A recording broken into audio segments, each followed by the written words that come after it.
right, I'd like to call the meeting to order. Ms. Ford, would you call the roll, please? Chairman Wingate. Here. Vice Chairman Robinson. Here. Dr. Highlander. Here. Mrs. Hill. Here. Mrs. Jones. Here. Mrs. Lennon. Here. Mr. McClendon. Here. Mr. Smith. Here. Mrs. Thurman. Here. Superintendent Dr. Johnson. Here. All right, I have a couple requests here to amend our agenda. The first would be to exchange items 5 and 6 on our agenda there, move the MOU underneath the budget and school fees. Mr. Bennett, would you like to Sure. maybe give some rationale for that? Yeah, there was an observation that the MOU contains a funding provision in it such that if the board goes ahead and ratifies the MOU, then it effectively makes the budget discussion moot. And so it makes sense to go ahead and discuss the budget first, and that would actually hopefully streamline the MOU discussion. And the same thing is true about school fees, so the moving it down takes care of everything in a nice, neat order. Okay. Any questions about that at all? All right, and then also a request, I think you have before you a sheet of teacher salary schedules. This is actually from page 9 of the MOU. A request to eliminate the language that we see there highlighted under section 2. Mr. Fogelman. Actually, the original copy you received for second reading, that language was deleted. Okay. And it should be included. Included, okay. Yes. All right, so to include the language highlighted there.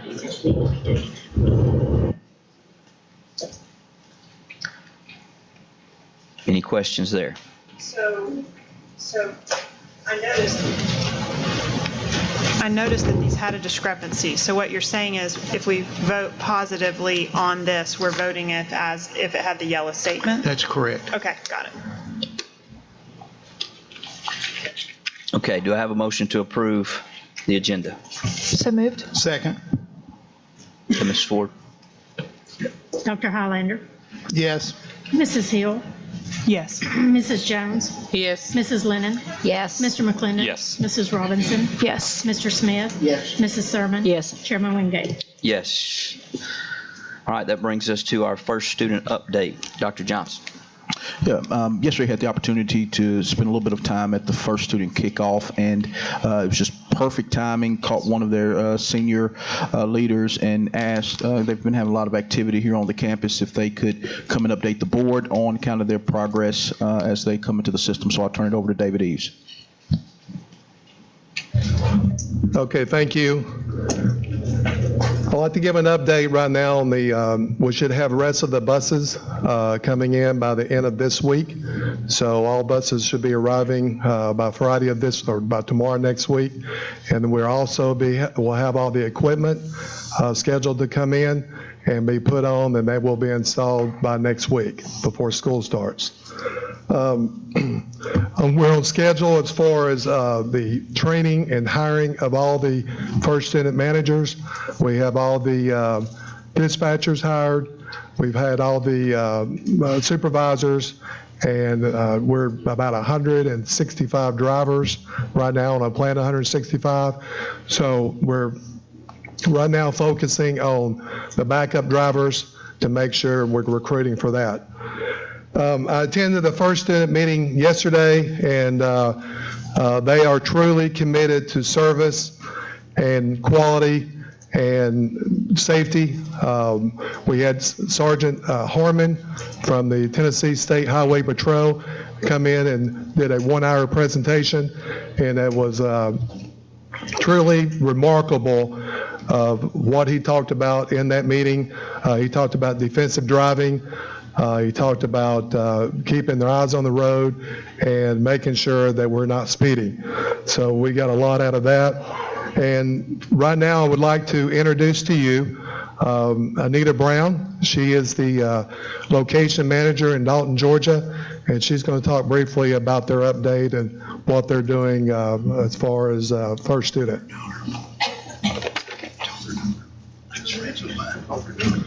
Thank you. I'm actually a district manager for First Student, so I'll be overseeing Chattanooga as well as a few more districts in the area. But we're very proud of what we're doing. We're so committed. Our main job, our first priority is to make sure we have a good start and finish of the school day as well as the school year. I hope that all of you get a chance to take a good look at our ride out there. Several people have gotten on, and we're just really proud of those buses. We're really proud of them. We want to talk just a quick second about our operational disciplines and what we plan to do. We don't want to leave anything to chance. Nothing to chance at all. And we want our disciplines to be ingrained in every part of our service, whether it be maintenance, whether it be hiring, whether it be training. It needs to become part of our culture. When we reach these keys to success, we're going to instill a peace of mind. We're going to have safer drivers, and we're going to have parent confidence. Our performance metrics, I'm a firm believer if you don't measure it and you don't follow up on it, it doesn't happen. So we follow up on everything. We have technology that will tell us if a bus is speeding. We have technology that will tell us if a bus brakes too hard. And those are all metrics that we follow up on and we check on. We can get that information immediately. Our integrated technology, as you know, we're going to have First View, which is the app that allows parents, teachers, administrators to be able to see where the buses are in real time. If they're delayed, we have the ability to send messages out to let the parents know so that they're not in a panic wondering where their children are. We can let them know all of that. We have an app that's called First Connect, and all of our employees have that app so that we can very quickly get information to them immediately if we need to. We can also keep them informed if there's a weather delay, if there's an early release for any particular reason. We can call all of the drivers right away. We also have First Feedback as part of our technology, and that's the ability that parents are going to have to log in or call, and we can record and keep track of anything that they see, whether it be a complaint, whether it be a praise. We're able to do that through First Feedback. I think these pictures were taken just training on our training field right back here. So all of our drivers have been through, the ones we've hired so far, have already been through First Student training so that they're ready to go on the first day. We talked about GPS, Child Checkmate. I was showing some people out there. My favorite feature is the backup camera that's right in the mirror. That's a big thing for me. The wig-wag lights are Brandon's favorite. First View, the parents are going to have that, administrators are going to have that.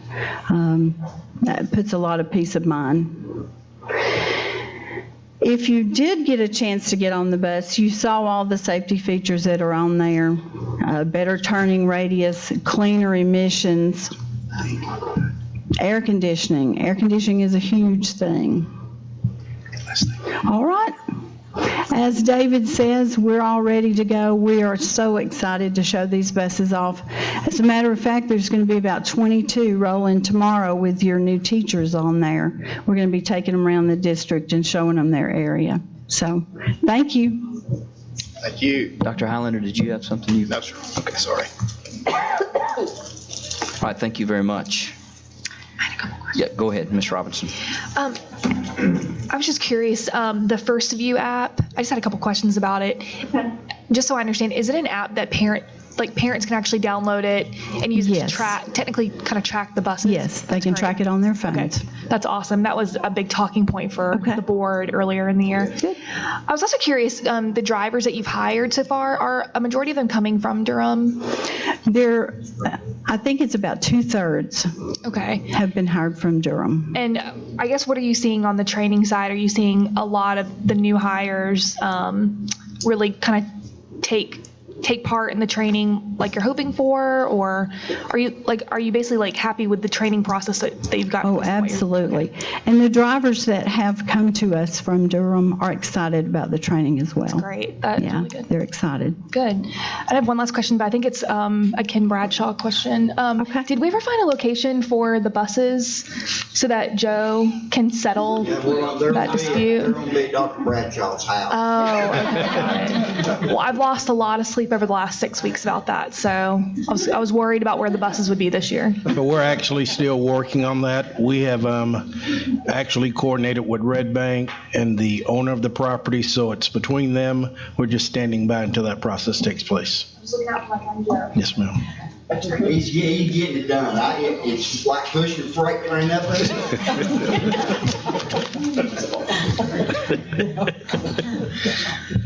Okay. All right, so that moves us on here to our code of acceptable behavior. We have a vote on that, but Mr. Bradshaw, would you like to address that, Dr. Bradshaw, before we move on? Yes, sir. Board Chair, Vice Chair, members of the board, Dr. Johnson. Before you is an updated version of our new Code of Acceptable Behavior. Our committee was asked to create a new code that provides consistency with state board policy and state legislation. Members of the committee included personnel from several departments as well as a principal from each learning community. We also consulted with the board attorney. In addition, Bradley Jackson and I collaborated with board member Thurman throughout the process, and she assisted us with identifying blind spots. We would like to begin this new code this year as soon as possible, keeping in mind that training is required to help our administrators with the transition. At the conclusion of each school year, we will modify the code in accordance with state law and with best practices. We ask the board for your approval to adopt this document for the 2019-2020 school year. Mr. Do I Chairman, have a motion to approve? I move that we approve the code of conduct. Second. All right, do we have any discussion there? Ken, Dr. Bradshaw, I really appreciate your work on this, and I know there's probably some things here that we missed, even though we missed things and fixed it and missed things and fixed it. I know there's probably still some things there. Now, you said at the end of each year, if there's something that in the middle of the year, this board can get together and change that, Certainly. correct? Yes, So ma'am. I just don't want everybody to think if there's a flaw, if there's something we've missed in here, we can fix it in the Yes, middle of the year, ma'am. because there may very well be. There's just a lot of stuff here people have no idea. How many things that I would call Mr. Bradshaw and Brad Jackson to and say, oh, by the way, I text them, I've thought of this, I've thought of this. So, but anyway, I do appreciate your work on this. Mrs. Robinson? Since it's now the end of July, and assuming that we pass this or approve this code of behavior, what will the training schedule be to kind of hurry up and get this in place before school starts? We'll probably get with the chief of schools to look at the principal's schedule. We know that they're extremely busy, but the goal is to get it in their hands because discipline starts day one. So we'll put a schedule together and work closely with Justin. Only thing I'd add, I know that, I guess about a month ago, they were introduced to a very rough draft of it, and then even today, they got the updated draft. So as they've been convening, they've been exposed to the document, and that conversation will continue if adopted today. Yeah, we just haven't allowed them to keep the document until the board approved it, but they did take a look at the document today and peruse it. Mr. Smith? I know it's been said, but consistency's got to be so important because, these kids, they know, and they compare notes, and they know what this principal let them do and what the next principal will. So in that training, I know you'll stress the importance of everybody singing off the same sheet of music. Yes, sir. Dr. Highlander? Thank you, Dr. Bradshaw, and your team, Ms. Thurman. I'm sure there's things that people might want to tweak a little bit, and the fact that it's a document that can be changed, I think is very positive. But the fact, as Mr. Smith and others have said, the consistency across the district is very positive, and I want to thank you so much for your concerted efforts. Okay, Mrs. Ford? Dr. Highlander. Yes. Mrs. Hill. Yes. Mrs. Jones. Yes. Mrs. Lennon. Yes. Mr. McClendon. Yes. Mrs. Robinson. Yes. Mr. Smith. Yes. Mrs. Thurman. Yes. Chairman Wingate. Yes. All right, that brings us to our next item here, which will now be budget. Mr. Brent Goldberg.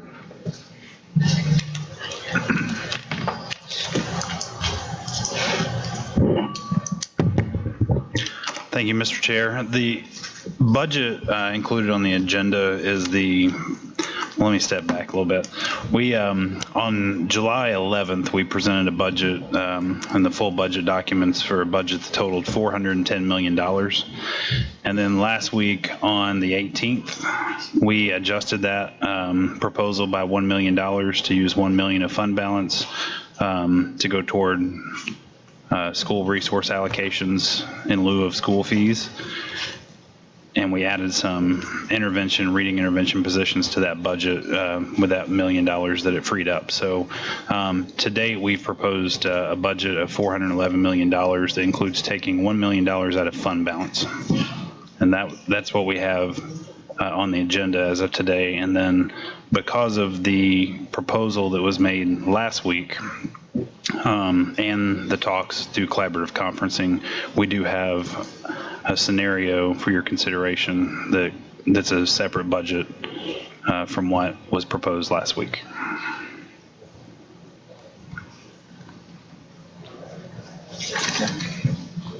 What's that? Go ahead, Tucker. Yeah.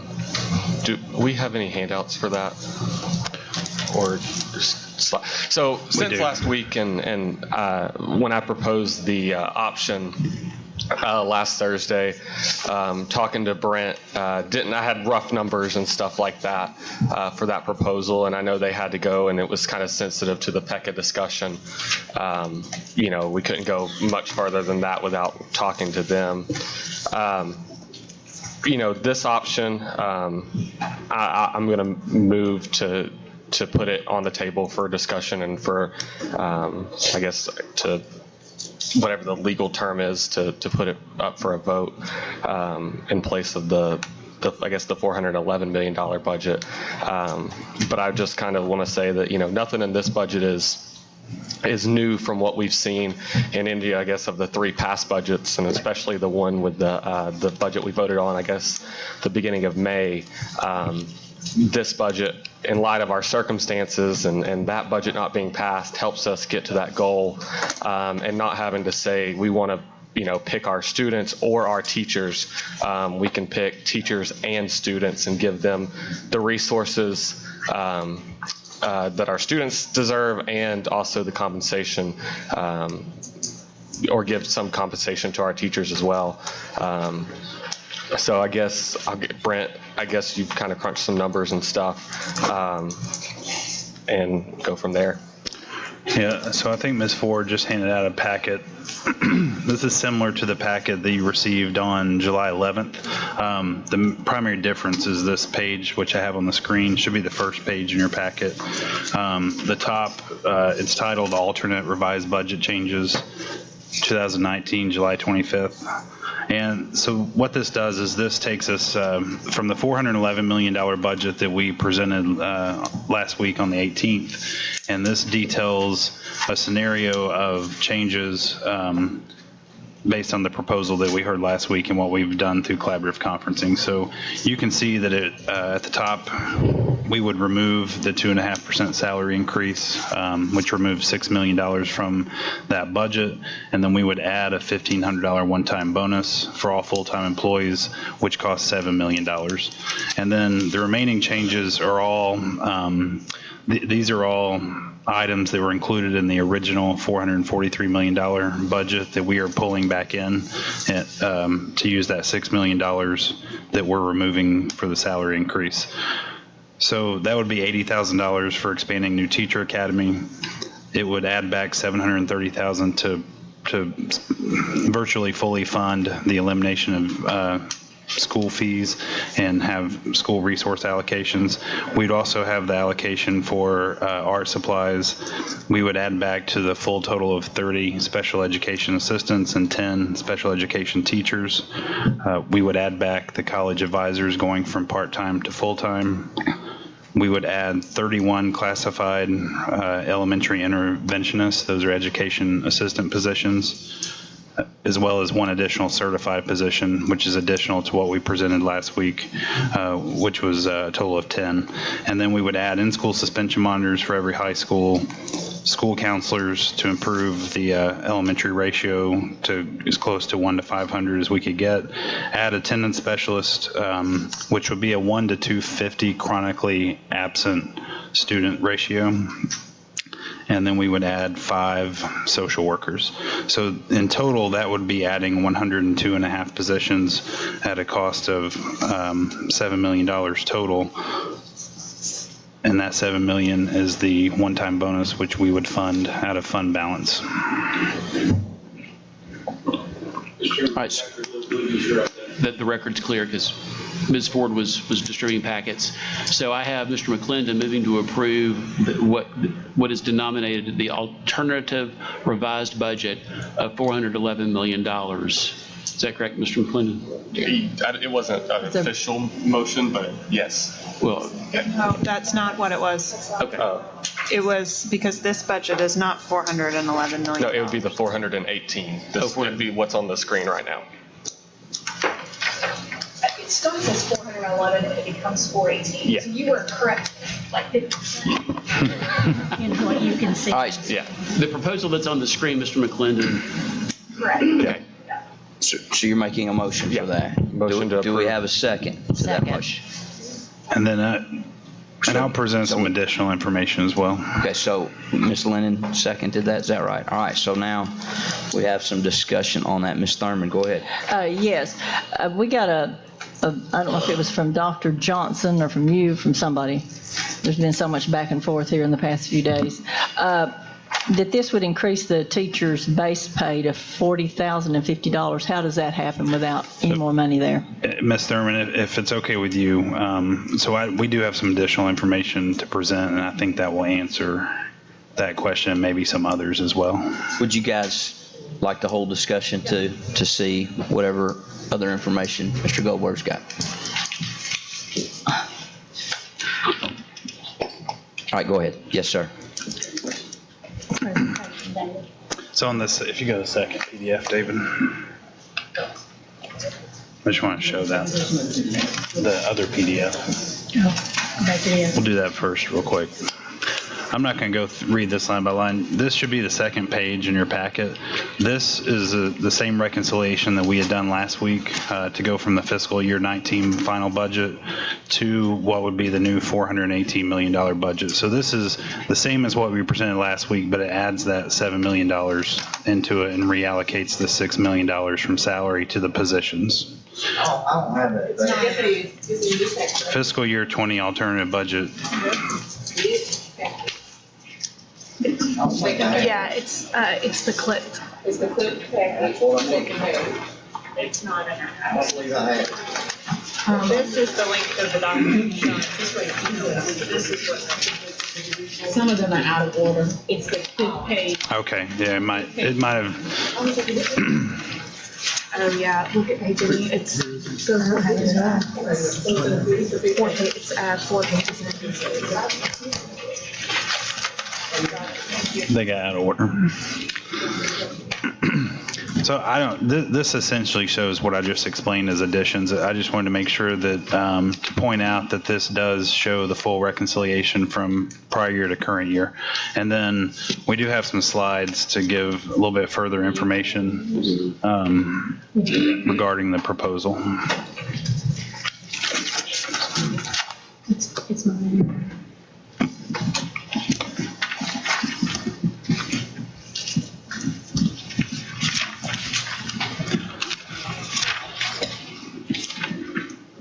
Go ahead. Do you have a clicker? Is it up here? Oh. All right. So we thought it might be prudent to to look at fund balance because this proposal does include taking money out of fund balance. So on this slide, you will see that this is the audited fund balance that's in the comprehensive annual financial report as of June 30th, 18. So this is the end of the prior year, which is the most recent audited year. The general purpose school fund was almost $62 million, school nutrition fund almost $8 million, and then the capital projects fund is almost $28 million. So that's a total fund balance for Hamilton County Schools of over $97 million. The school nutrition fund and the capital projects fund are fully restricted, and so we don't really want to look at those because we can't do much with those. This is a detail of the general purpose fund balance. The first column, and you should have a copy of this presentation, the first column shows the restrictions on the fund balance. So we have non-spendable, restricted, committed, assigned, and unassigned. Non-spendable, we can't do anything with. Restricted is either restricted by the state, federal government, or the donor. We can't do anything with that unless the grantor or donor changes the restriction. And then everything else under committed, assigned, and unassigned, those can all be moved around by votes of the board. So you will see, and then one column we have the total of the almost $62 million.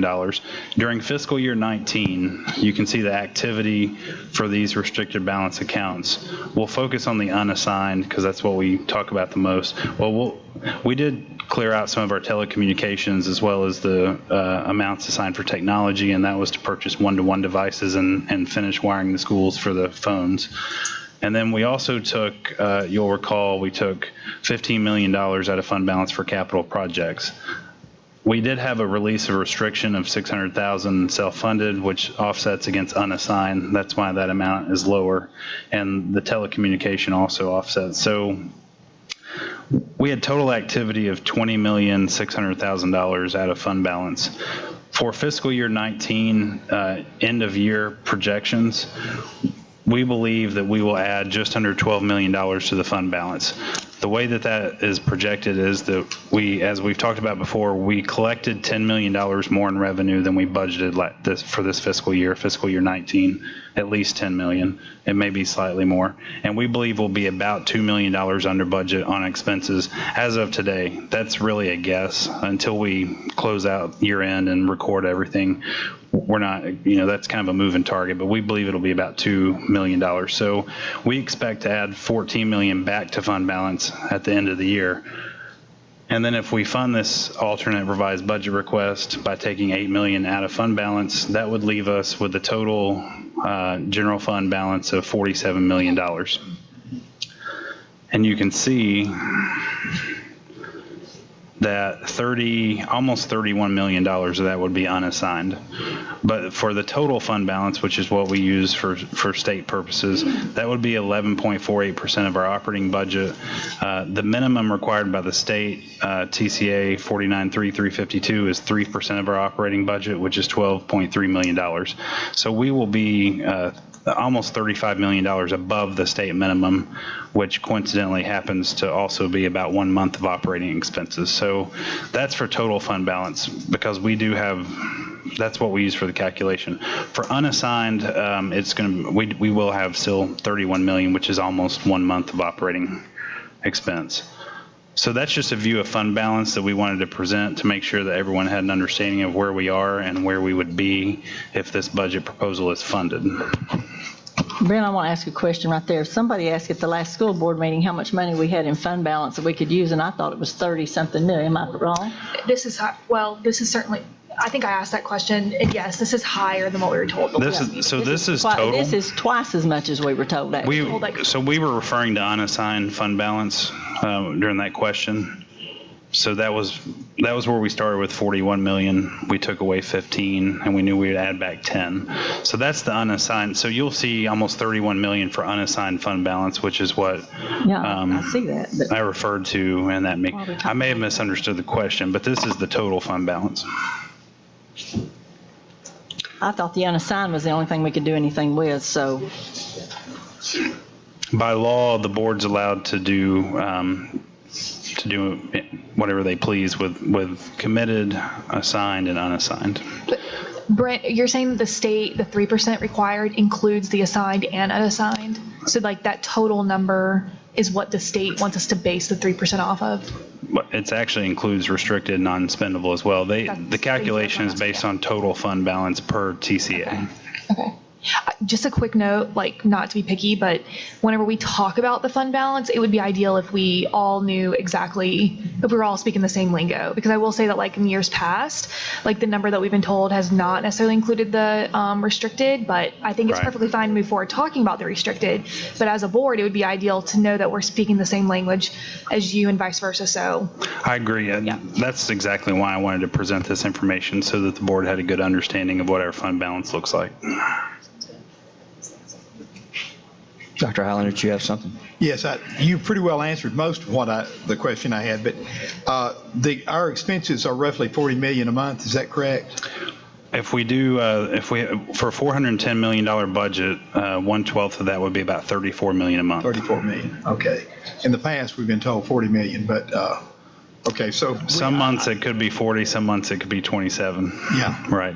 Throughout the year. I know several years right before I came on the board, the state did not come through with their funding, and we had to borrow from the county and pay a pretty high percentage of interest rate. So I think we're wise to keep 1 month's expenditures free, especially with when I look at the report that we just got. We saw down at the Paul McDaniel building. Anywhere from 866 million, I believe I'm correct, to 136 billion, 1.36 billion. I mean, I think we've got that many needs in fiscal plant and facilities that we need to have some emergency funding, because some of these things are going to break down. We're going to have to have roofs. We're going to have plumbing systems and different things. So we're wise to keep a reasonable fund balance. We cannot afford to take it down. Let me ask you, if I may, while I'm here, the projected new hires that we're looking at, they're coming out of the money from growth money and the money from Governor Lee, and the legislature gave us for raises this year. Is that right? They would come out of the total revenue available. But, I mean, the money that the governor and the legislature gave us, the 2.5% on the BEP programs, is that basically where we're taking the money from? That's a good segue into the next slide. Pardon me? Okay. I'll let you go on then. Thank you. Ms. Thurman, do you have something on this? No, I still have a problem when it says restricted. I think it means restricted. You're restricted. The board's not allowed to do anything with restricted by law. Well, I mean, I'm sorry, committed. I don't know, I've seen this board have to go in, and I guess I just really have a very difficult time with this, because all this time, we can't really touch the fund balance. We need to keep X amount of dollars in there. I mean, because there's been one thing that I have just begged this board to do, and that's a football field at Sale Creek. That's all. I mean, seriously. We didn't have any money for it. Now I find out we're just paying fast and loose with the numbers as far as I'm concerned. It seems like every time that we need the money, it's available when it's something that the central office wants, but when it's really something for the children, like for the children of Sale Creek, we don't have any money. This is why this makes me so furious. $500,000 is what I was told it would probably take to put bleachers and lights and bathrooms at that football field so those kids don't have to drive to Finley Stadium. And I've been told that for 2 or 3 years. We have no money, sorry, or just people just don't seem to care, I guess because it's up in the north end of the county and those kids are used to getting treated like that. But I tell you what, now that I know that we can do anything we want with this money, I'm ready for them to sue this school system to get their share of this money, because I am tired of year after year seeing this money being doled out for whatever the administration wants. But when it's something truly for the children and not for the central office or for raises or for whatever it is, it's always available. But when it's for the children, it's never available. And I, quite frankly, am ticked off about it. Ms. Thurman, if I might, I think I shared with you when I first arrived in the initial building proposal went forward, that night, and I've shared this with you very openly, that night when those student athletes came in, because they're student athletes, I wasn't aware that they did. So just, Ms. Thurman, if I could just 1 second. So when they came in, we talked about, we definitely have talked about a stadium for them. We've had those conversations, and that's something we'll be committed to. I think when we talk about fiscal responsibility, though, and you're a major proponent of this and understand this as well, and you said this last week, it's never our desire, unless we get into a very tight spot, to go into the fund balance to do anything, outside of what we need to do from the standpoint of facilities or anything that's one time. You spend your fund balance if you're going to spend it on one-time things versus trying to take on recurring costs. And so, it's definitely a conversation that this board collectively can continue to have. I think also, I would note this, and Kim Bradshaw. So it's kind of funny all this comes out, because I will tell you this. I know a couple of things that we've already done immediately upon finding out that Sale Creek didn't have a stadium. Immediately, and Christy Jordan was here at the time, we coordinated with Tobin to make sure that the cost of renting Finley Stadium, because the district had not been doing that, and that was before I got here. We made sure the cost of renting Finley Stadium was covered by the system. We also made sure the cost of transportation was covered by the system. We did the same thing this year. And then, and I don't want to take us off path in talking about stadiums because it's a whole picture piece, but I am going to put Ken or Brad on the spot, whoever was there. Will you speak to our conversation last week about Sale Creek and your conversation with Tobin and going out seeing the place? Really, this is, like I said, I don't want to get sidetracked on this. But like I said, now just seeing how we can move this money around willy-nilly whenever we want, use different words to describe it, and everybody can geez all they want. It really doesn't make any difference to me.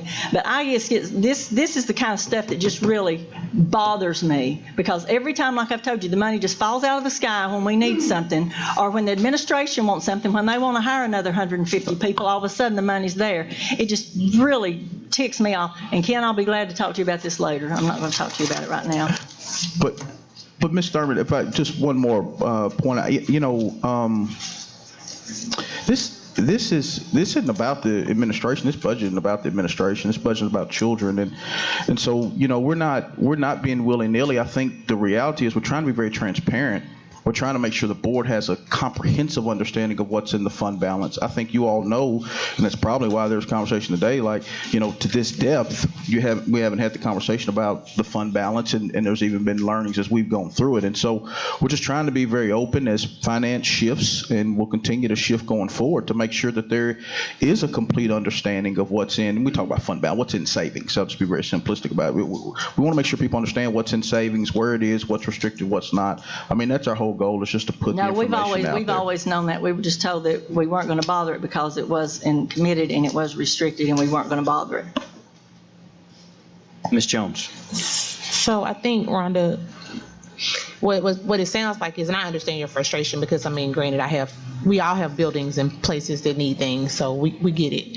But I think we have to, I don't know, just maybe have a little grace, because we are with a different administration, a different leader, and everybody does things differently. And so maybe how our previous fiscal administrator or administrators in the past have handled things, everybody has a way of I know I don't save the same way my husband does, and we live in the same house. So it's just a way of how people handle things. And I don't think it's a matter of muddling money around. It's just some people are more conservative. It's kind of like stocks. You're more conservative, you're more moderately aggressive, you're more promiscuous, if that's the wrong word, but you're more free to give your money. It's a different way that people handle things. So we have to be, and that wasn't the best choice of word, but I couldn't think of anything else at the moment.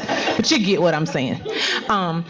We just a little grace with it, because, but just to be a little great, give them a little grace, because we are exchanging hands with things, and so as other people come in, they people handle things differently, and so I think I learned a lot today, because I always thought that too, that we couldn't touch the fund balance, but clearly it was just you couldn't touch the ones that were assigned. We didn't, and that was just a way of being conservative. I can see that.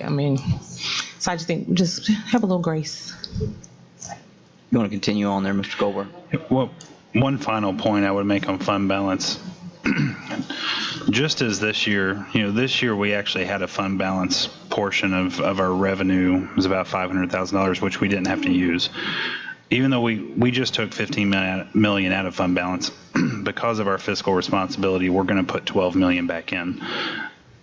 It may very well be that we don't use the $8 million because we get more revenue than we budget, or we spend less than we budget. So I just want to make that point that most years that we have used fund balance in the budget, we haven't had to use it because we've just been under budget. We historically are and will continue to be. We never want to spend every single penny of our budget. Mrs. Robinson. Okay, Rhonda had a question before we started this conversation about the moving the base pay of teachers. Did we answer that question? No, I've got a few slides on BEP, and then Keith is going to take over with all the pay information. I apologize. Feel free to move on. So there's a few things, and this goes to your question, Dr. Highlander, regarding BEP. So as we've all talked about over the years, I think everybody's heard this a few times. The BEP is a funding formula and not a spending plan. This is just an excerpt from the BEP Blue Book, which is published by the state. We highlighted some areas that show that it's a basis for calculating the level of funding for each school system, but it does not, BEP does not prescribe specific levels of expenditures for individual components. So I just wanted to start with that as a reminder that the BEP is a funding formula, but they don't really tell us how we have to spend it. So if we dig a little deeper into the instructional salaries component, which is exactly what you were asking about, the instructional salary component of BEP increased by 2.5%. This is the 2.5% that the governor added to the instructional salaries component of BEP. And I would commend our delegation for all their work on this, Governor Lee and the entire legislature for continuing to invest in education and do this 2.5% increase. One thing I wanted to go through for you is just kind of the reality of how the math works in the formula and how that 2.5% translates into what we get in Hamilton County.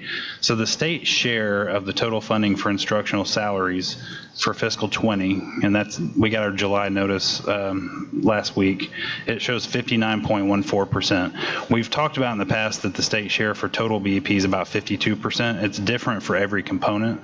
So the specific state share of the instructional salaries component is 59.14%. If you multiply 59.14% by the 2.5%, that means the state is paying for 1.475 precisely of that increase. One other thing to mention is that the BEP salary component is applied to the professional positions included in the formula. And as I think most of you know, has been talked about in the past, we have approximately 525 more teachers than are included in the BEP formula. So the BEP formula projects positions based on certain ratios per classroom, and then we choose to have more teachers than that so we can have a lower student teacher ratio. So, and we've had, it's been around between 500 and 550 for several years. And that's currently where we are still. So the state share of the 2.5% increase for those positions is 0%. So they don't fund anything through BEP for the people that we have outside of the formula. So the weighted average share of the 2.5% is really about 1.25% if you combine all of our positions and divide that into what they provide. So that's just some information to show exactly how much of that comes to us from the state. The other half is, intended to be matched locally by the local government because we do have fiscal capacity per the state definition. On this next slide, Can I ask a question before you go any further? Yes, sir. In dealing with the 1.25 and so forth, if we're using that money for additional positions, which I believe is correct, is that right? It's not right? Okay. Incorrect. Okay. Yeah. I'll let you go on. Well, and this may answer your question. Next slide after this one. So the fiscal year 20 increase in instructional salary funds per the notice we received from the state shows that there was a fiscal year 20 increase in instructional salary funds of exactly $2,038,000. They also tell us that our weighted average salary in Hamilton County is higher than the state weighted average salary. And because of that, and you can see we have a box around it, the required instructional salary budget increase for us is 0. So the state has told us that basically the portion of that money you have to use on salary budget increase is 0. And that's from Mary Ann Dursky, who's the executive director of the Office of Local Finance, and that's who distributes the BEP notices. And just for more information, the instructional salary funds includes teachers, translators, librarians, school counselors, RTI positions, supervisors, principals, assistant principals, social workers, and psychologists. So it's when the state says instructional salaries, they're talking about all those positions, not just teachers. Those are the positions included in the formula. And, they may give us X number of counselors, and then we fund this much. Same with teachers and so on.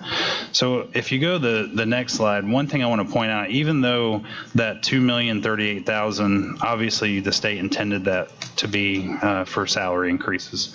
In our budget, and this is what will show up in the state when we submit our budget to the state, we spend that amount on salary increases for instructional salaries through step increases, which is $2.1 million. So the step increase alone covers more than what they've provided for salary increases.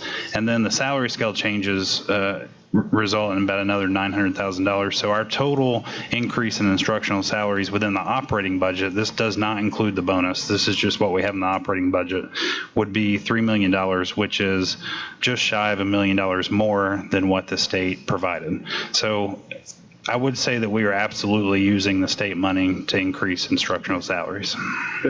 Sorry, what I was trying to lead up to a minute ago, was that $2,038,000. Is that a continual or is that a one-time? Is that continual money we're getting every year from the state? It should be, yeah, because what they do is they increase the rate of the component that they use to calculate salaries, and they'll continue, next time they give a raise, it'll increase it again and again. So that was my question. That will be included in the formula going forward unless they decide to reduce the component. Okay, so that was the premise, that I was not trying to question the other things. That was what I was leading to. Thank you. Brent, just to back up just a minute here. So the average salary here, I think I talked to you about this before, is $50,593. The state average is $46,369. Why are we continually getting beat up for telling us how underpaid our teachers are? So that's the weighted average across the entire pay scale. So that would include 30-year veteran teacher pay as well as new teacher pay. Every school system does that, correct? Correct, but other school systems, what we've talked about recently, I would say, is more about entry-level pay for our teachers. That's where we've talked about not being competitive with surrounding counties, is with our entry-level pay. I've always said, after the first year or two, we surpass other people. Just want everybody to take note of that. That's true. It's usually between years 8 and 10 that we begin to catch up from the standpoint of scale. The only other thing I'd mention is probably, Nakia may be able to put a finer point on this, probably 70% of the districts in the state of Tennessee are 10,000 students or less. And so when you talk about that weighted average, in fact, most of the districts, or there's more rural districts than there are, urban, suburban districts. And so when you take in the whole context of the state and you build an average, you also are taking into effect the reality that a vast majority, a significant portion of the state is rural, or are much smaller school systems than we are. When you begin to look at, the largest 5 districts, and then also when you look at like Bradley and Cleveland, we look at our competitors in North Georgia, et cetera, we've got work to do from the standpoint of salary. So just want to make sure that point is there, because that is involved in that weighted average. Yeah, I think I'd only add that we've shown before the rankings of where we are in starting salary for the state. And I think you'll recall we gave a snapshot of around the top 30 districts. Well, we were in that snapshot of the top 30 at 27, 28. But the challenge is that Bradley County may have been 15 in that ranking Oak Ridge may have been 20 in that ranking. Cleveland City may have been 21 in that ranking. So in the overall picture, though, we were showing you that we were in the top 30 of 144 districts, but unfortunately, in our regional area, we aren't in the top 10. So, are you making a case for a percentage increase then? No, I was just clarifying your point about why we're at 50,000. If I could add, Mr. Chairman, may I? Dr. Highlander. If I could add, I agree with you, and I think your facts are right, spot on correct. And as you said, our surrounding counties are the ones that we have to compete with most strongly. And I'd have to look at my numbers, but in the state of Georgia, most teachers statewide got a $3,000 raise this year. They were all substantially already, and we're having to compete with those for those jobs. And so I'm concerned that we're falling by. And you're correct. We are in the top 30 or so. But yet, in our surrounding areas, especially North Georgia, we're struggling. And Mr. Goldberg, do you have more there? Mr. Fogelman? Go ahead. Mr. Fogelman. So just talk a little bit about what this proposal would result from salary and step increases. First of all, some question about the bachelor degree. And what this proposal does is it would move our entry-level bachelor degree up to $40,500. Currently it's $39,562, I believe. So we'd be moving to $40,050. And then the years after that, where it's currently frozen, we'd have step increases at year one for $400, and for year two to $400. Year three would also be a $400, and then year four would move to $583, and then we would move back into our standard step and grade schedule. Also, we'd be creating an advanced degree lane. That advanced degree lane will collapse our masters 45 and our ADS. And if you kind of look at where we have if you kind of look at that breakdown of that staff between those three steps, or three lanes, 85% of those employees are in the master's lane. What this would do is we would create that advanced degree lane, and then we would be adding steps between years 25 and 30. And we also, if you go look at our lanes today, we'd be adding 30. So, and then there would be step increases between years 20, or steps 25 and 30. And then as you look back at years 19 through 24, those are also frozen. So we'd be unfreezing those lanes also. So what we're trying to do is really look at recognizing the service of our long tenured teachers.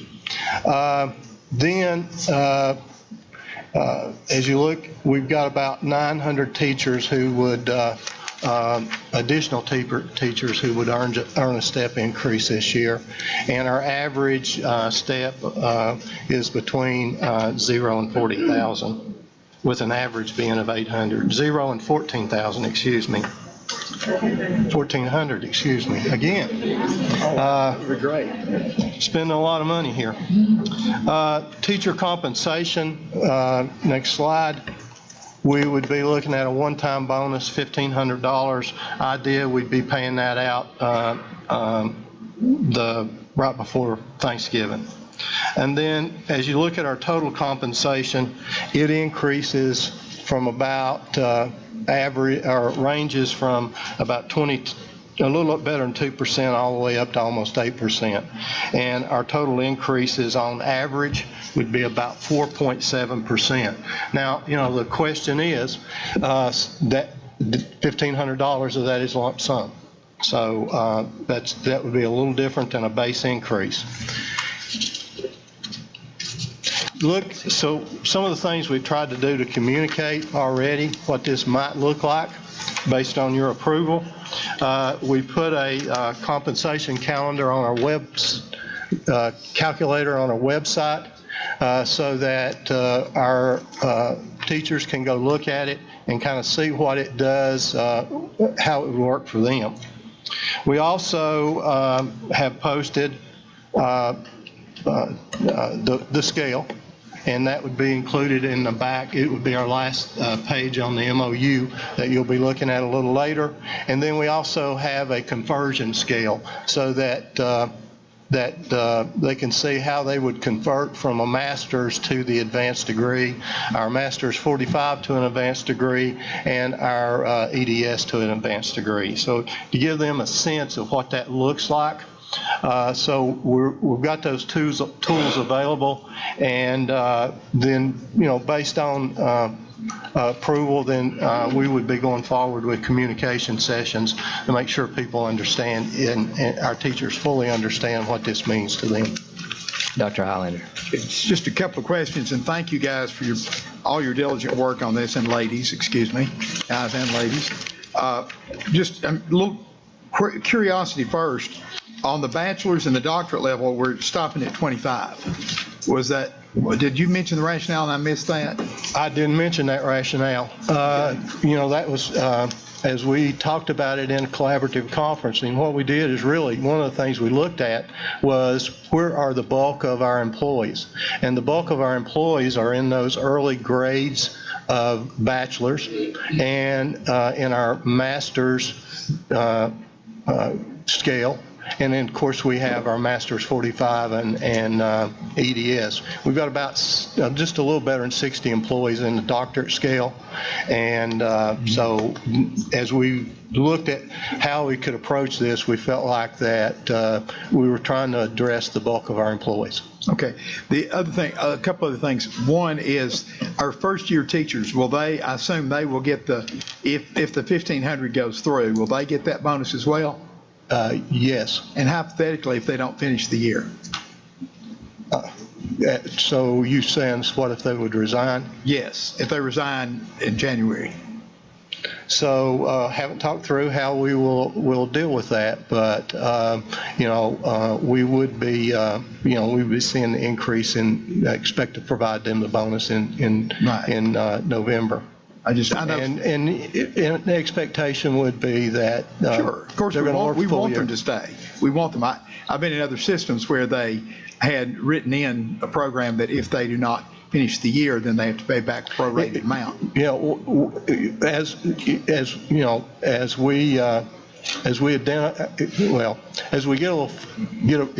If we're approved and to move forward, then we know we've got a lot of details to work out around how we would deal with that. We'll have to spend some time with our friends at HCEA to really kind of work through some of these issues. I know when I retired from this system many years ago, we had $20 sick leave per day, and I had 200 and some odd sick days. And so I thought, wow, I'm going to get $4,200, and I got about $2,800, because it was, really high taxed and a one-time deal. And I asked my CPA, of course, Brent's one, so he can probably tell us specifically, on the average of that $1,500 in a one-time payment, do you know how much our teachers would get if we approved that? My CPA said between $800 and $900 probably. Is that correct? I don't know what the average would be, but these will be processed as regular pay, just like we have in the past with the $250 bonuses. These will not be processed as special bonuses at the higher tax rate. They're not. It's the way we're going to pay it as part of regular pay allows us to tax it at the regular rate. But between pay periods. Right. The check will hit in between pay periods. Which would cut down on their taxation somewhat. We'll process it as regular pay in the month of November, but they'll get the check in between pay periods so it doesn't push them into a new tax bracket on their regular paycheck. Right. Well, good. So, but you haven't thought about it to give them an estimate of what it would be? I have not. I know, the typical effective tax rate for most taxpayers in the United States is about 10%. But there's FICA as well. Mine's on bonus money, it would be a lot higher, but it's not considered bonus, that's fine. So Okay, thank It'd you. be 22% if it was bonus payment. Mrs. Thurman. Yes, I got last year's step increases in the salary scale, and then this year's salary scale. And it looks like in year 25, they're making the same amount, 24, so they're not getting anything extra. Let's see, it starts at about, let's see, 19th year, 56,774, 24, 56,774, 25, 58, 268 in all 3 years. They're not getting anything extra, is that what I'm getting? No, that's our current scale. Yeah, it's the current scale, and it didn't change on It this did one. not change on bachelor's. That's It correct. did not change at all We did not change that. on bachelor. Well, they're still teachers. Okay, because I have some teachers that have called me that have said, well, why would they do that? But whatever. Okay, you still didn't answer the question, where's the money coming from for the, you say the base pay is going to be 40, 50. Where's the money coming from? The budget includes approximately $900,000 to pay for all the salary scale changes.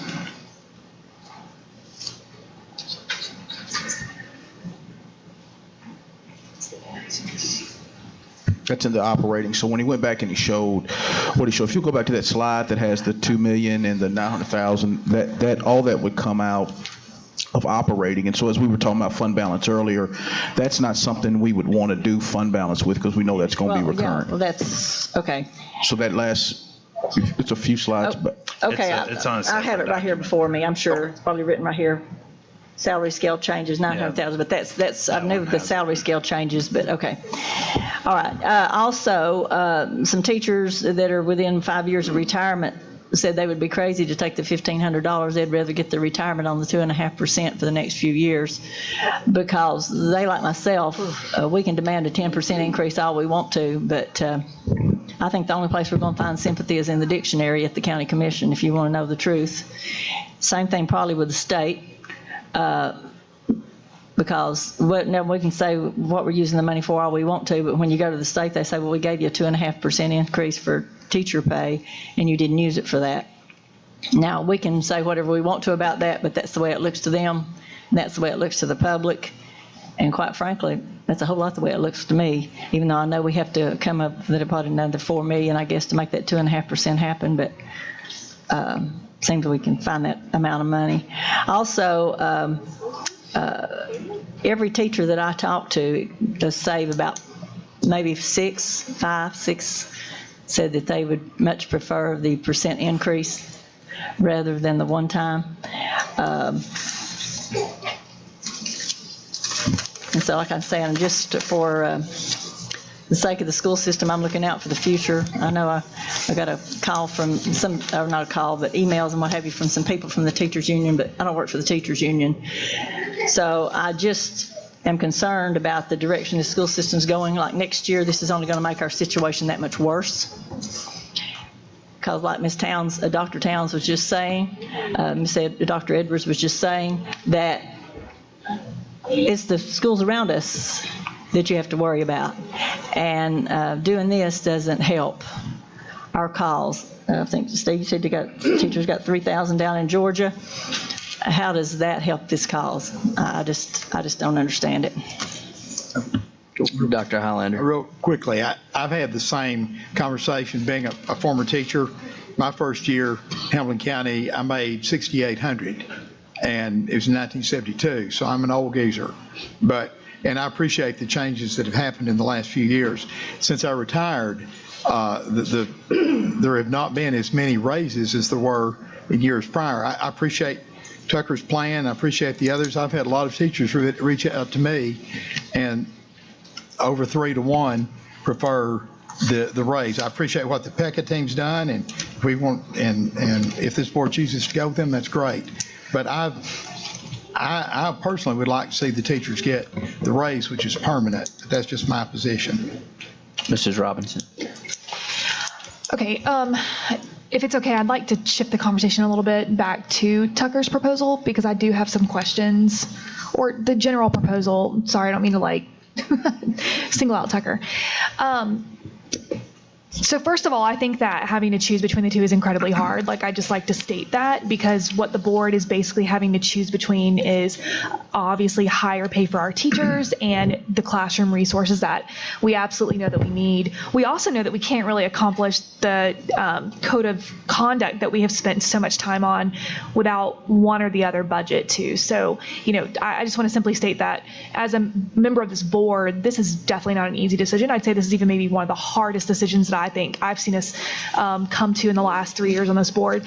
I wanted to ask Jeanette, if it's okay.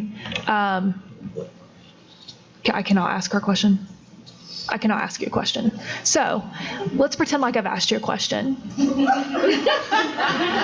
My question is, okay, that's fine.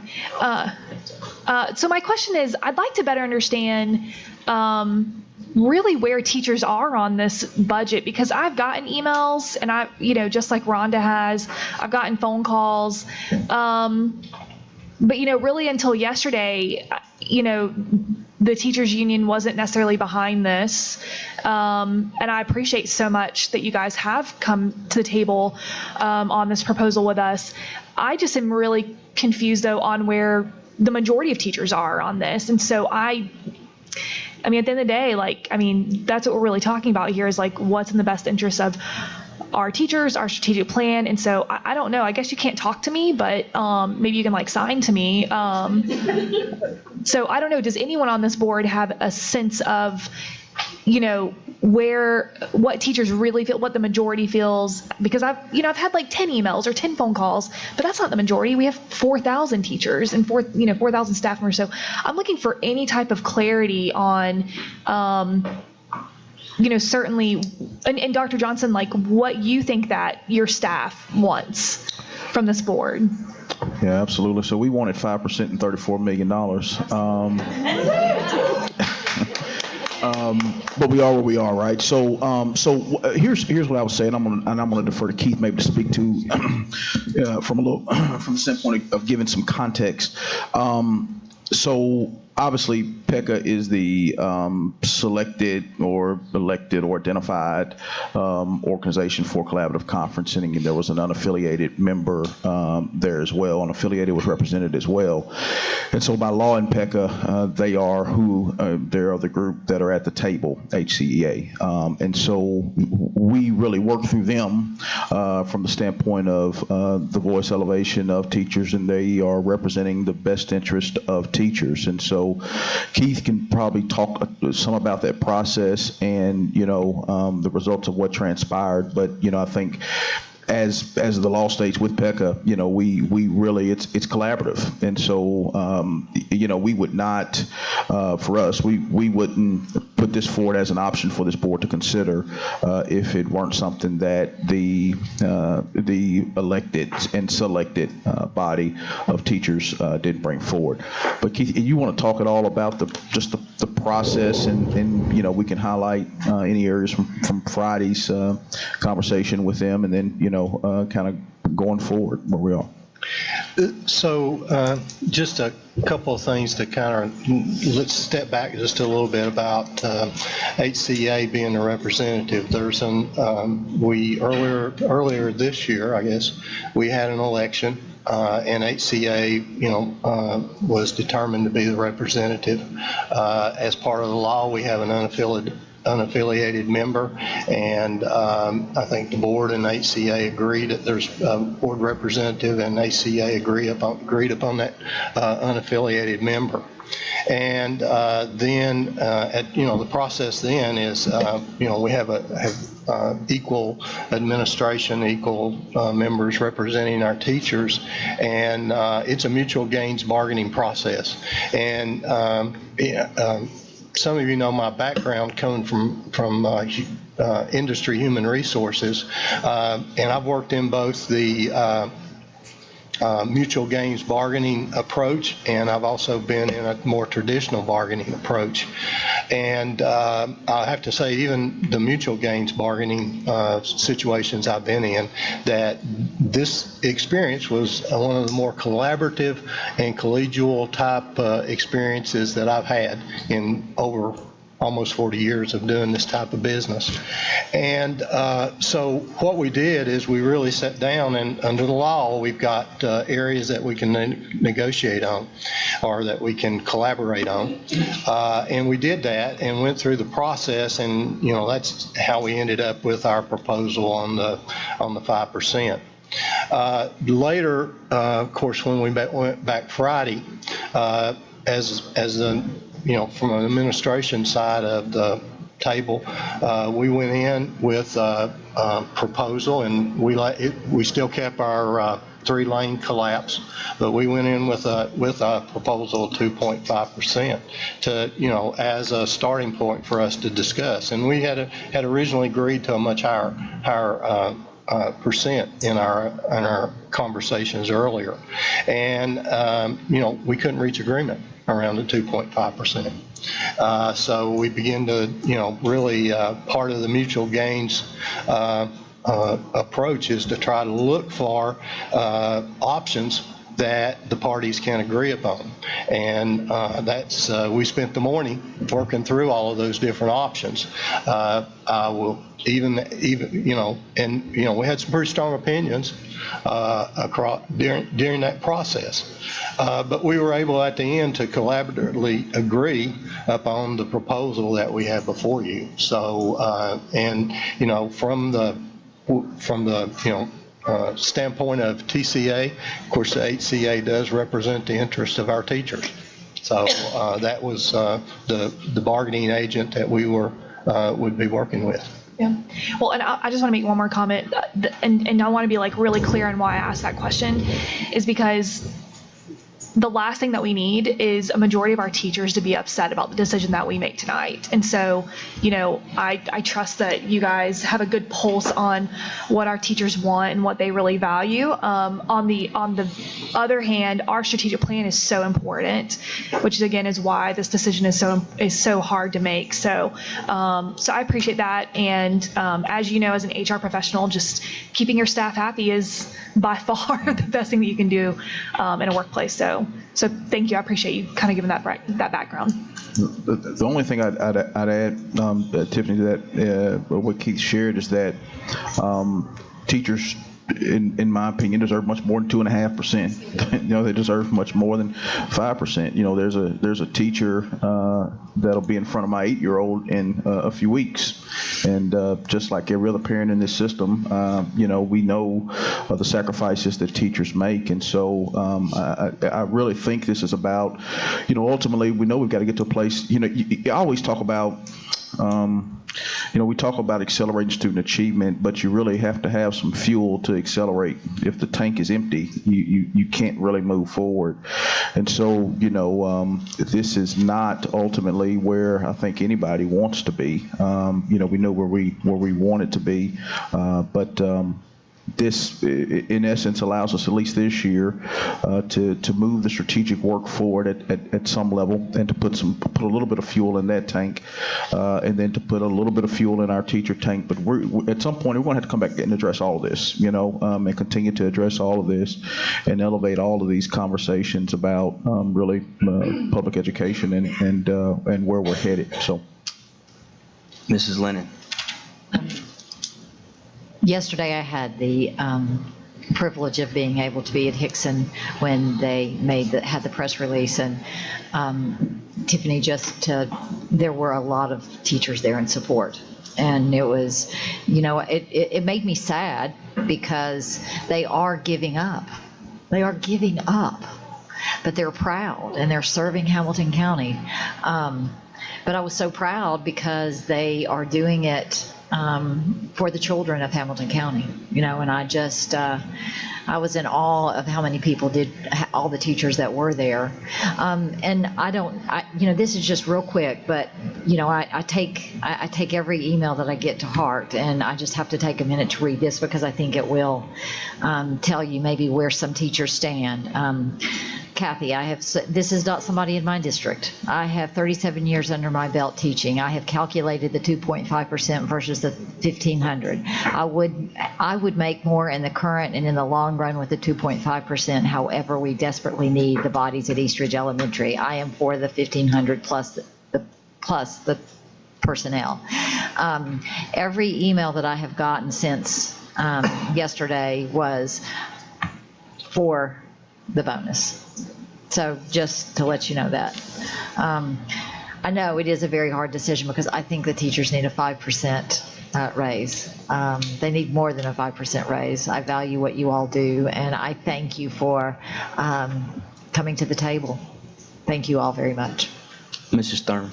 Yes, it's funny that you read that letter because I have one from a teacher in my district. It says, I'm a teacher in your district and I wanted to let you know I am not, big letters, in favor of the $1,500 bonus, and I would prefer the 2.5% raise. If the 2.5% is passed instead, the resulting salary would only be a couple of $100 away from the $1,500 bonus. Next year, as a result of the 2.5% raise, I would surpass that $1,500 by almost $1,000, and that trend would continue. I know there is a proposed change in the pay scale, but my pay would be the same this year as it would be under the previous scale. In fact, with the pay scale that I'm on, I would not see a difference in the old and proposed scale for at least another 10 years. And it says, I do agree that teachers and students need more support staff, but I don't agree with paying for it with the raises that were intended for teachers, just in the hopes, outside hopes of a 10% raise next year. So, you know, that's just the thoughts of some teachers. Some teachers are, you know, not going to come out that much better with this because of the change in the pay scales. But Dr. Highlander. Thank you, sir. I've had so many teachers reach out to me, and so I sent out. Got responses. I've had responses from several hundred, and they were 3 to 1, feeling like they needed the pay raise. So that's what I'm basing mine on, and I feel like and I appreciate the PECA team and what they've done more than you know, and I think they've done a very admirable job. But I think our teachers, many of whom are working second jobs and weekend jobs to take care of their families, and that's not right. I personally think that they need the raise permanently. But that's my opinion. Thank you. Ms. Mosley Jones. So, no, I've been kind of low key, but I did get some emails prior to the last vote. After the commission denied our money, I got emails about what they felt like they needed. Some teachers in my district, teachers actually worked in schools in my district or lived in my district and worked in schools outside of District 5. And then after last week, when the proposal came up, I got some emails and a couple of texts and Facebook messages about what some desires were. And I have to be honest, I have not received from the people that reached out to me, and it wasn't hundreds, maybe because they knew I was at home with a little 6-week-old baby, but I did get several that were, like I said, on both sides, and everybody that reached out to me was willing to sacrifice the full amount to get the support they needed. I mean, I have some family members that teach in the system that was looking forward to the raise, but because they work in schools where the needs are very critical, they too shared with me that they would prefer to get the additional assistance in the building versus the full rate. Because some of them are at the points where they're ready to just leave because it's overwhelming what they're having to deal with in some of the buildings. And so if they could get that additional support, they would sacrifice again this year not getting the full amount of raise. And so because I do represent schools where I understand the plight of that and I see it when I'm with them and when I talk to them, I have to say that everybody that reached out to me, even today, was saying that although this would benefit me, and because I do have the years and so forth and so on, I still am in support of the bonus versus the raise and would hope next year that the raise could be a possibility. And so I think for me, my vote is going to be based on those that reached out to me, those that have had conversations with me, and what I just feel in my heart to be right. Even though I would love, once again, like everybody else up here, for us to have gotten what we asked the commission for, I think you have to pay attention to what people who are in boots on the ground and in the classrooms are saying, and not to say that those who want the raise are not, their opinions don't matter either. But I think, somebody's going to be disappointed either way, and it sounds like the majority, from what I'm seeing, is saying, hey, let's sacrifice this, get the bonus, get the support in, so we can last another year to ask for another raise. Mr. McClendon. Yeah, just to kind of echo to Tiffany's question, I guess since Thursday when I presented this option, having your head on the front page of the paper makes people contact you, and so thanks, Megan. And so I've had I don't know how many people have called me and texted me or emailed me. And there's been a lot of people that said I would like to have the 2.5% raise, but the majority of them that I've talked to have said, I understand what position y'all are in, and I think when Tiffany said this is an extremely difficult decision. It really is for us up here on the board because we're torn between, not paying teachers what they deserve, what we voted for, a 5% raise, or not giving our students what we want. And I think this option, this plan, really helps us. Like Dr. Johnson says, we put we spread the limited fuel that we have across all of our tanks so we can try to accelerate us to the finish line down the road for our 5-year strategic plan. And so just kind of to Tiffany's question, I think it shows what kind of people our teachers are, the people we have serving in our buildings every single day for our 44,000 students to say, I'm ready, I can take this hit, and not all of them can, and I'm sympathetic to that, and I know, but that we're willing to not take all of it so our students can have some of it too, and I commend every single one of our teachers for that. And I think what I've seen the last week and a half is our teachers really all over from every part of this county, affiliated with the Teachers Association, unaffiliated with the Teachers Association, really show how passionate they are about our students and about this county, and realize that they do have a voice and that they can be heard. And I think that's incredibly important as we move forward through the next 3, 4, 5, 10 years as we set the course for this district in the future. Mr. Smith. Thank you, Mr. Chairman. I want to echo what maybe somebody said about I'm aggravated that we're even in this position, that we're even having to have this conversation. I've said that before. The thing that's so great about, our country is that we can agree to disagree, and democracy can run its course, and we presented what we wanted to do, and it got rejected. And it is what it is. And so we have to move forward. Now, I've got a check in my spirit about a lot of things about this, and I'll try to be quick. I won't be a Baptist preacher, I promise, but I do have several comments. I too have had a lot of calls, I hadn't had hundreds, Steve, but I've had a lot, and people taking both positions. But I've got some questions about some things. First of all, I'm not the smartest guy in the world, but I know that you just don't use non-recurring money to pay for recurring expense. So I hope that we're not doing that. So adding all these positions and taking our fund balance to help fund some of that scares me a little bit, because once we add them, they're ours. So let me finish. So that worries me a little bit. The other thing, we're not the favorite county in the state. Let me tell you, because of the BEP stuff and how all that's went. So I need to hear publicly on record from our attorney that for us to use this 2.5% for anything other than teacher raises, as the governor has suggested we do, I need to hear from you, our attorney, that it's okay for us to do that. Let me finish, and then you can answer.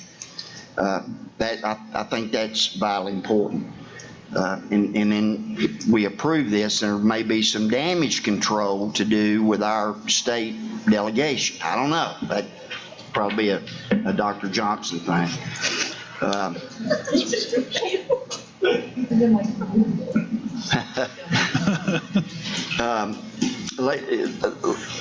Let me also, you gave us this document, and I want to make sure that I understand what this is saying. We approve this. This is the positions that I'm getting in my district.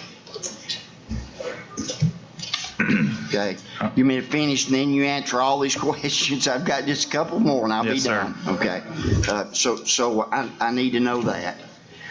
I was at, two more things, and I'll hush. I was at yesterday the news conference as well, and a lot of energy, a lot of teachers there. Couple of things concern me. As I talk to teachers, and I know that this is the body that's been selected or elected to represent teachers, but as I talk to teachers, I'm concerned about the low number of teachers that's involved in that organization. That's troublesome to me, and I get different reasons why that is. But if they're going to be the voice of the teachers, they need to be the voice of the teachers, and I'm not so sure they are, because there's so few of them involved in that organization. So that's just an observation. The other observation is that we may not agree with our county commission. I don't agree with them. I think they made the wrong vote. But I respect them, and I'm going to encourage them. And I think to be disrespectful of them, especially publicly, is a mistake. And I heard a little bit of that yesterday. And I also heard a little bit of threat yesterday during that news conference. And I just don't think that's the way to move forward in next year asking for a teacher pay raise. So I'm done, and if you want me to repeat those questions, I will, but I really want to hear from Scott, and I want to make sure we're not recurring funds, and so I'm done. I'll take the first stab. So, Mr. Smith, the proposal is legitimate. It complies with the state budget laws. I spent some time this afternoon looking at the budget statute and consult, just to be sure it wasn't just me. I spoke with the TSBA legal liaison, who spoke with the Department of Ed legal liaison, and while we were sitting here tonight, I got word from Ms. Dursky, and who is with the Department of Education and oversees local finance, and she writes, quote, "The new instructional salary funds may be used at the discretion of the school board for raises," meaning increases to the salary schedule, step increases, bonuses, differentiated pay, or to fund new positions. There is no requirement for any type of across-the-board increase. The school board has much discretion in how these funds are used, close quote. So I think based upon what I understand of Mr. Goldberg's budget proposal, it complies entirely with the state's expectations for the allocation. Brenna, and you can go a little deeper to these, but just a couple of real points of clarity that I want to make sure and answer your question, Joe. So none of the positions are being funded out of fund balance. All of the positions are being funded out of growth, revenue, operational that we would anticipate going forward.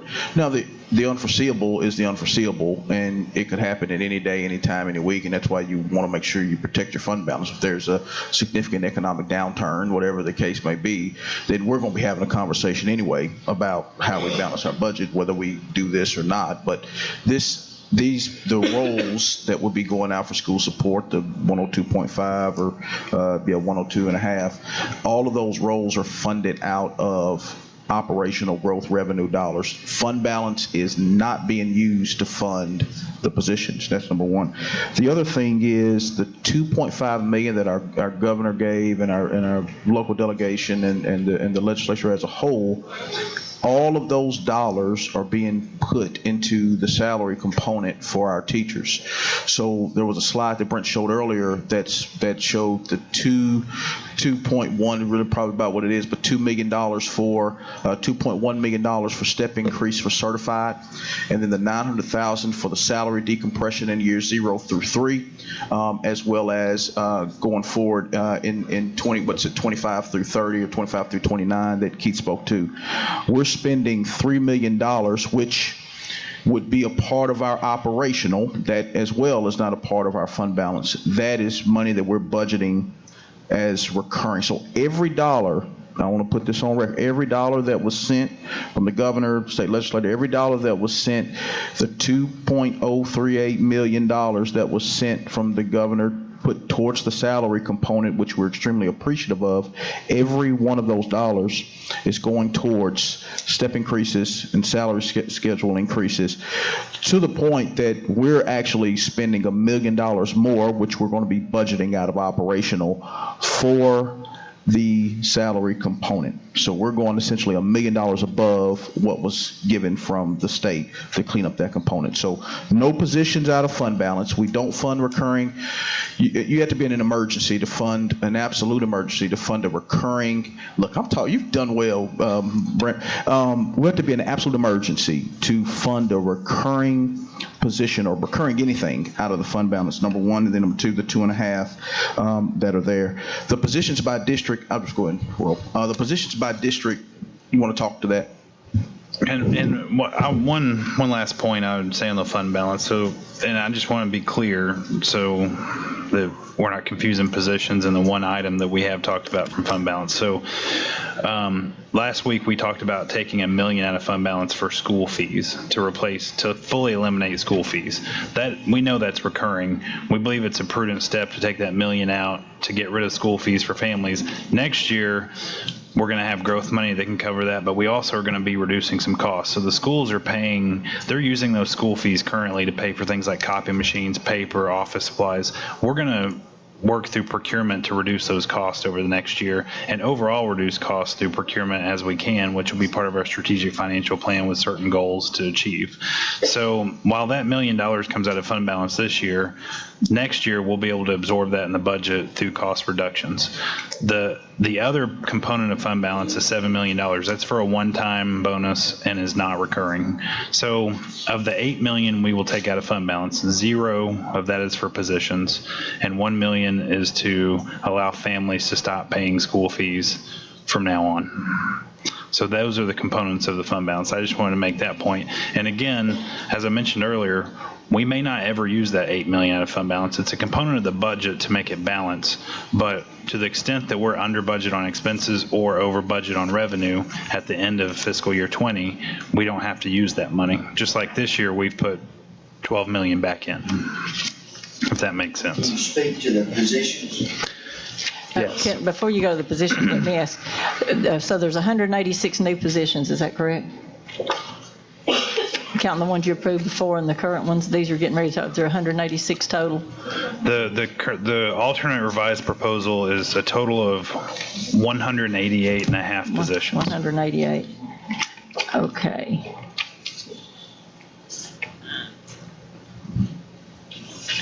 Okay, when he gets through, I'd just like to say one more thing. Okay. And so I think you all received these, I believe. So let me explain a little bit about what this is first, and then we can talk about some of the positions. This is actually something that we prepared that included the entire $443 million budget. So when we had the budget proposal for the $443 million, you'll remember that we had the summaries we distributed by learning community. Well, we used this to start our preparation of the learning community distribution. So we actually prepared this for the full budget. So everything on this list for your district was essentially cut from the budget when the county commission rejected the budget. So that's where we started when we came back with a balanced budget, was to cut all of this. So if you have a highlighter, and I'm looking at yours specifically, Mr. Smith, since you asked the question, but when you go down through the list, some of the highlights are adding teachers to certain schools. Those will remain. In this proposal, the $418 million alternate revised proposal, teacher additions will be added back, right? This was all cut, and so I'm telling you what we're adding back. Teachers at the schools, because that's part of the staffing model that we're funding. Arts instruction, it's not going to be at the full level that we had hoped, because we only added 5 art teachers in that total teacher count versus 10. But there will still be art instruction added to schools that don't have art instruction. Instructional Oh, sorry. 2 days at every school. Yeah, 2 days at every school, 2 days of art at every school. The instructional and intervention support positions, so like for District 3, for example, we originally had planned to put one at Big Ridge, Hickson, and McConnell. Under this new plan, we're only going to be able to put those at Big Ridge and McConnell. And that's based on the staffing model, based on student count, based on economic disadvantage, and based on whether or not they already have an instructional coach at the school. So for District 3, that would be instructional coaches. We would add back counselor support at elementary schools. We would add back education assistants, which are the reading interventionists, the 31 positions included in tonight's proposal. We would add back ISS at every high school, and we would convert college advisors to full-time at every high school. So as you go through your list, you may see those are the kinds of things we're adding back. The things we are not adding back for most of you are the assistant principals that we had originally budgeted, the secretarial clerical positions, the teacher pay increase, the classified pay increase, and some of the early post-secondary opportunities. Again, what we've added back in this proposal tonight is all focused on accelerating student achievement, and so a lot of the future-ready student things that we had cut remain cut. And I think if you have a backside to your page, you'll see that we had summarized by learning community where attendance specialists, behavior specialists, and social workers would go. We did that by learning community because that's how they will be assigned. So with attendance specialists under the proposal tonight, we would add one to every learning community. For social workers, we're adding 5 in this proposal. We would add 1 to every learning community. And then the additional school funds should be the next thing on your list, and those all remain intact because this nearly fully funds the elimination of school fees, and that will be ongoing elimination of school fees. So like for your district, Mr. Smith, you've got 6 schools that will increase the amount of money they have to operate the school, and you've got 2 that will remain the same, for example.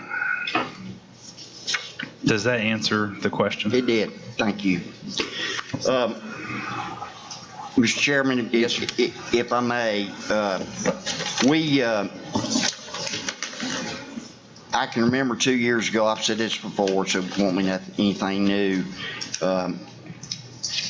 Dr. Johnson didn't get my vote, and I kid him about that all the time.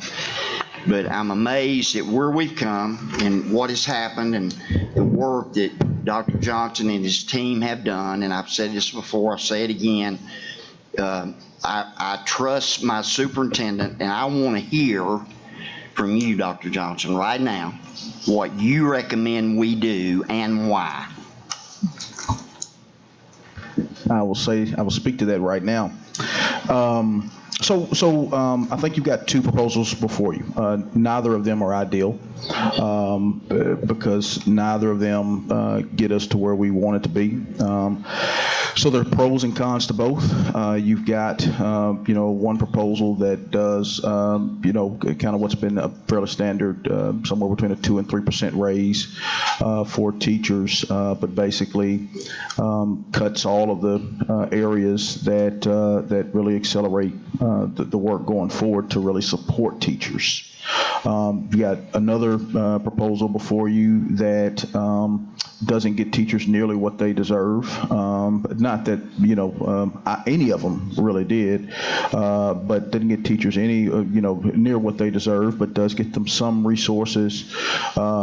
And also gets you some of the things that the system needs to move the strategic work forward. And so I think I always point us back to the strategic plan. And those 3 commitments that we have, that every student have access to an excellent teacher. And when we talk about making sure that our students have access to that excellent teacher, the reality is they are our most critical assets. And we really have to talk beyond, 1%, 2%. 3%, like we really have to put some fuel in that. We've got to talk beyond that number, those numbers, to get caught up. And then as we catch up with the surrounding, you put those, you can maintain. We talk about, having excellent leaders. And so, the reality is every school has to have an excellent leader. And so there's, the conversation, whether it's central office leadership, district leadership, school level leadership, or teacher leaders, And frankly, we've got those that are in classified staff that have important leadership roles. When I think about a guy like Justin Witt that's responsible for 7.5 square feet, like we've got to develop our leaders. And so this, again, gives you some of the ability to continue to accelerate the work. And then obviously the biggest elephant in the room is, making sure that every school has access to excellent resources. And so, this gets you a bit closer from that standpoint. This proposal gets you a bit closer from the standpoint of making sure we talk about fees, but I think I mentioned a couple times before, really the impetus for fees is lack of school-based funds. And so this allows us to appropriate roughly $1.7 million and to spread that across schools to make sure that there is access to some more resources for our teachers and our students. And so that's just a real conversation that we have.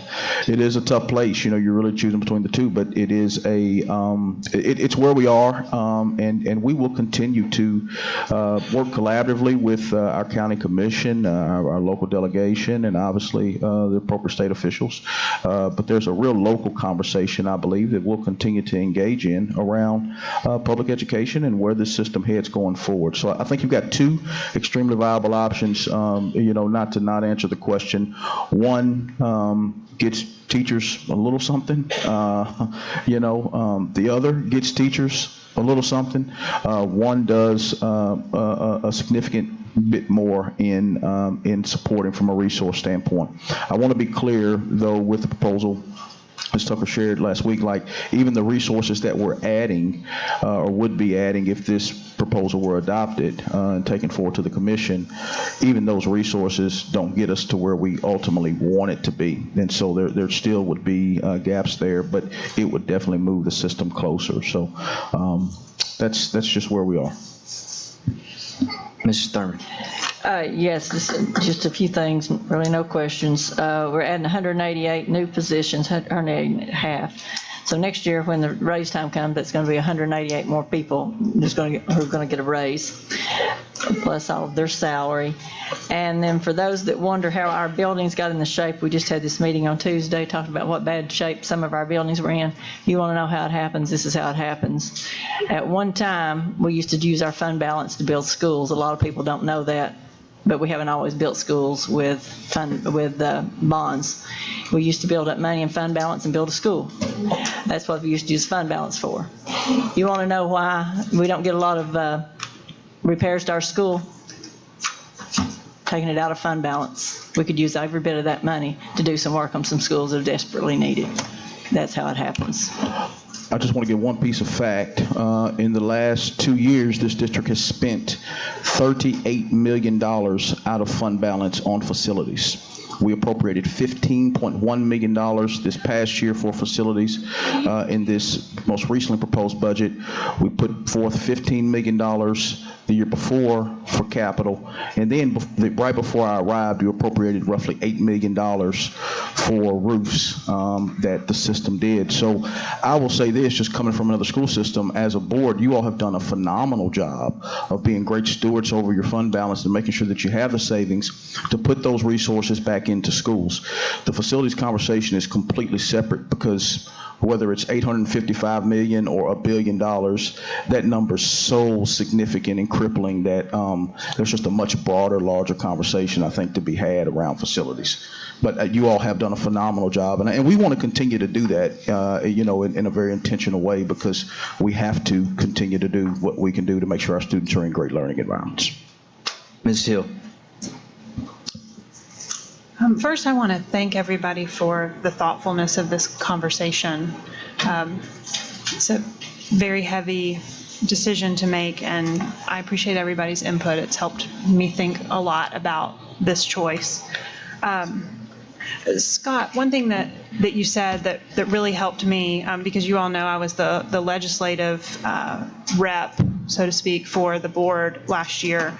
One of the first things that crossed my mind when I heard this proposal was my concern about our relationship with our elected delegation to Nashville, and that it's very important that we build a positive working relationship with them. And what stood out to me in the definition that you read, Scott, was how much that the fact that not only are we in compliance with the budget law, but this the proposal for how we would use this money is also in keeping with the spirit of Governor Lee's allocation.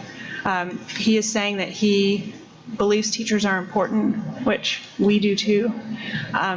And there's different ways that at the local level we are empowered to use that money, which I appreciate, that in the same way that at the state, they believe state control is important, not all federal, but here at the local level that hopefully we will continue to build a mutual respect and working relationship that will help all of us over the long term, help our students.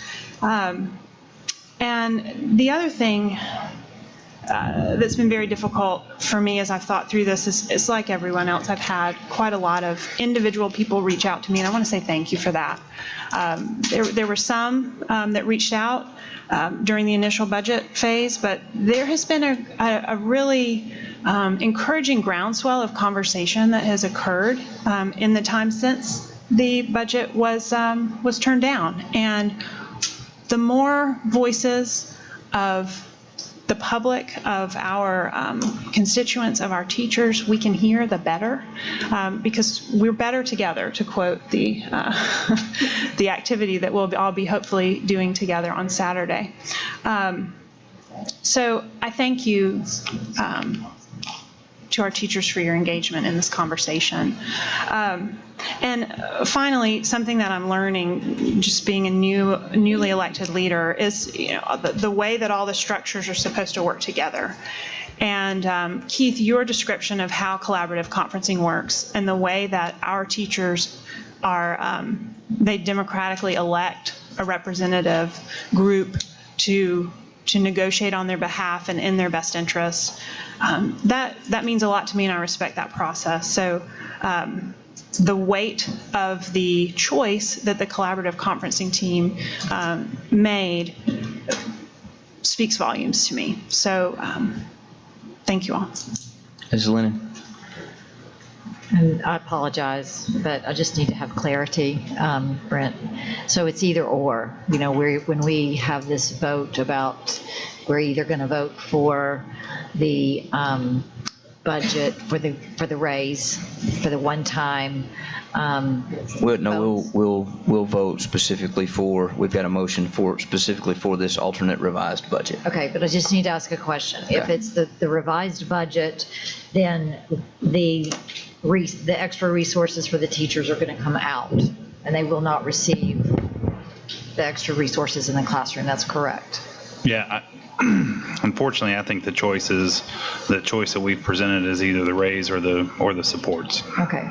So one thing that and again, I don't have, again, I couldn't find it. I had a question about the special education assistants, and I'm not sure, but Justin, you might be able to answer that question for me. So back here in the budget, it has 30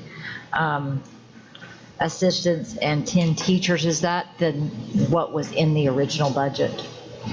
Correct. It will allow us to move to the fully inclusive, the research-based fully inclusive model, and so it would allow us to fully adopt that and to implement it across the system. Okay, so that means that we would pretty much get to be on track again with that 3-year Absolutely. inclusive plan for special education. Absolutely. Thank you. Chairman, call for question. I will, as soon as I say my piece. It's the best part of being the chairman. So it is an incredibly difficult decision to make, and I also have had a lot of folks reach out to me, and what I have said to all educators that have reached out, because I'm also an educator, and what I've said is that I want them to know that all of us care deeply about what they do, and that we want to be able to provide them what they need both financially and professionally. And so that is the will of this board, because when we're able to do that, then we're able to provide for our students, I believe, the way that we need to. And, again, I've had folks reach out to me too. And so what I've had to resign myself to, and what I'm left with as an educator, is that, this proposal, as I understand it, is the product of a conversation begun by Mr. McClendon, and then is been produced by a collaborative conferencing session or series of sessions. And so this has come from that process. This is not anybody's proposed budget other than that process's proposed budget. And to assign it to someone, I think, is to do an injustice to that. And so I want teachers to have what they need. The team that represents those teachers has spoken pretty clearly. Again, I can talk to plenty of teachers that I know, and I'm going to get a lot of different answers. I can't, every time that we get ready to make a decision that involves collaborative conferencing, try to read the tea leaves and decide whether or not the team is accurately representing 4,000 teachers or not. I just can't do that. And so what I'm left with is a collaborative conferencing team that, from my understanding, has overwhelmingly said this is what the teachers want. And so that's kind of where I am with that. And so with that, go ahead, Mr. Bennett. For the record, those of y'all who have relatives in the system, remember, because it's a budget, you need to disclose the relationship and certify that your vote is in the best interest of the system. I think that really only applies to Dr. Highlander. So yeah, if you have basically got someone who lives in the same household as you, or a spouse, parent, child, in-law, grandparent, a common sense definition of relative. I would like to hear state that I do have a relative in the system, and that relationship will have no impact on my vote. I too would like to state that I have a relative in the system, and that will have no impact on my vote. I would like to state that I have a relative in the system and it will not impact my vote. I have a relative in the system and it will not impact my vote. Okay, Ms. Ford, let's call for the vote on the alternate revised budget. Dr. Highlander? Regretfully, no. Mrs. Hill? Yes. Mrs. Jones? Yes. Mrs. Lennon? Yes.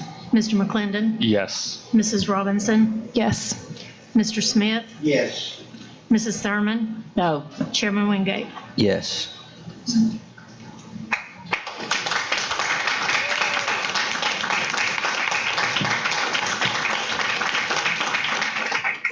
That now brings us to school fees.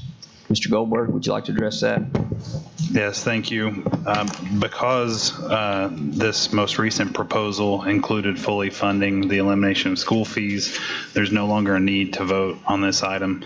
The school fees approved by the board in May included 0 general instruction fees and 1 $20 art, science, technology fee. So I would ask that it be pulled from the agenda.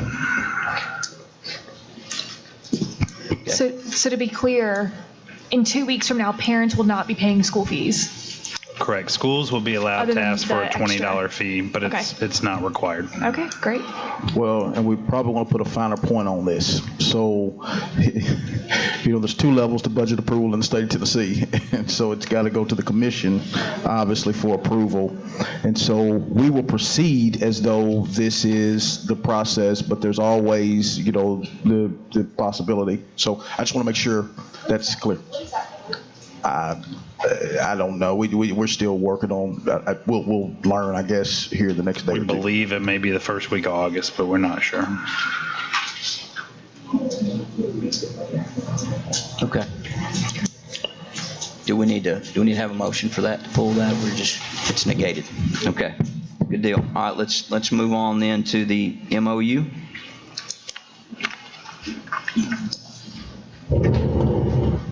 Before you have the MOU for second reading, as we earlier discussed, page 9, there was an error, and we've corrected that. That includes the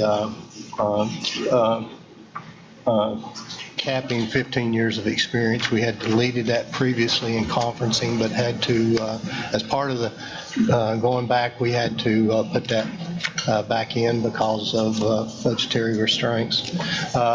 And so you have this before you for the second read. I move to approve. Second. Okay, Mrs. Okay, I Thurman. just need a point of clarity here. You say it's the second reading of this, but didn't it change with the salary scale and all that? Am I just, is that considered the second reading even though you've changed the salary scale?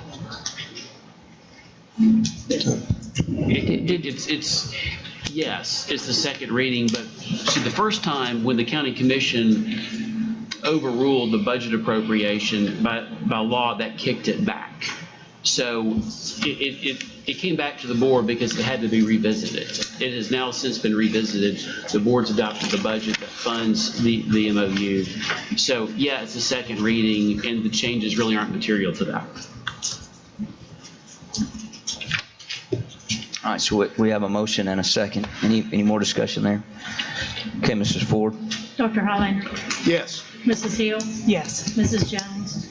Yes. Mrs. Lennon. Yes. Mr. McClendon. Yes. Mrs. Robinson. Yes. Mr. Smith. Yes. Mrs. Thurman. No. Chairman Wingate. Yes.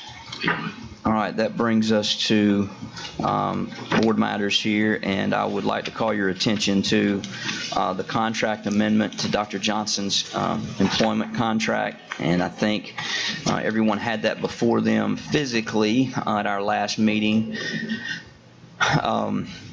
Adjustments there to, again, just to revisit that to the contract for the purpose of changing dates so that our evaluation of our superintendent would take place after the return of scores from the state of Tennessee. Anything, Mr. Bennett, at all that you'd like to add to that or that I've missed? Or You covered the waterfront, Mr. Chairman.